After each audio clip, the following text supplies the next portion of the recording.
comme une traînée de poudre, entre rue et venelle de la ville, sous la botte de l'Empire romain. La nouvelle se répand, de bouche jusqu'à oreille. Il vient, il va venir, celui que tout le peuple attend depuis longtemps, pour faire tomber le joug pesant sur nos épaules.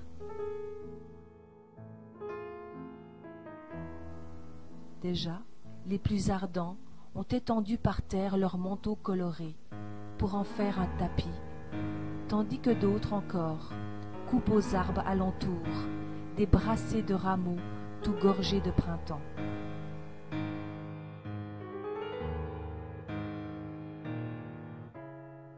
Courant à sa rencontre, hors des murs de la ville, la foule à l'unisson crie son enthousiasme. Hosanna, gloire à Dieu, béni soit celui qui vient au nom du Seigneur, le grand roi d'Israël. Qui est-ce? Questionne Agar, quelques badauds curieux. Vous ne le savez pas? C'est Jésus, le Messie, celui dont les prophètes ont promis la venue. Regardez, il arrive. C'est à ce moment-là qu'offusque l'équivoque. Accueilli comme un roi dont on a pompeusement improvisé le sacre aux yeux de tout le peuple. Accueilli comme un roi, Jésus entre en la ville, monté sur un ânon, le petit d'une ânesse.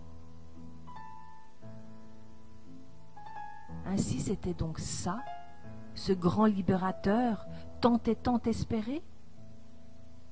Pas même un guerrier chevauchant, arme au poing, un pur sang vigoureux, mais un homme doux et humble, avançant, désarmant, au milieu de la foule totalement désarmée. Serait-ce que, côté terre, comme au premier Noël où il naît sur la paille, Dieu choisisse à nouveau de chambouler l'échelle de nos valeurs humaines? Serait-ce que, côté cœur, pour conquérir le nôtre, Dieu choisisse sciemment d'arracher à jamais le masque dur et hautain dont les hommes l'affublent depuis la nuit des temps? Étrange, cette histoire des tout premiers rameaux. Et étrange ce roi qui, 4 jours plus tard, et dans sa démesure, se mettra à genoux devant tous ses disciples pour leur laver les pieds.